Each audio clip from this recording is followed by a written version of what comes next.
TRS నాయకులు పోలి శ్రీనివాస్ రెడ్డి గారిని 2 నిమిషాలు మా విద్యార్థులను మరి తల్లిదండ్రుల గురించి 2 నిమిషాలు మాట్లాడాల్సింది.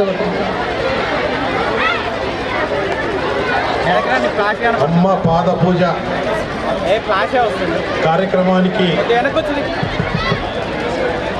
విచ్చేసిన గౌరవనీయులు మాజీ పార్లమెంట్ సభ్యులు మంద జగన్నాథం గారు, అలాగే ఈ కార్యక్రమానికి శ్రీకారం చుట్టిన మన ఉప్పల వెంకటేష్ ఉప్పల చారిటబుల్ ట్రస్ట్ ఆధ్వర్యంలో నాకు తెలిసింది 4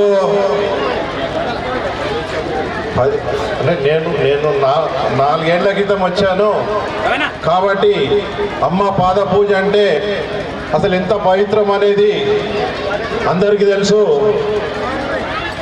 దేవుని తర్వాత అమ్మనే మనకు గుర్తొచ్చేది. కాబట్టి ఇట్లాంటి కార్యక్రమము చేసినందుకు వారి అందరికీ, కుటుంబ సభ్యులకు, అలాగే ఆర్గనైజర్ అందరికీ కూడా పేరు పేరున కృతజ్ఞతలు తెలియజేసుకుంటూ సెలవు తీసుకుంటున్నాను.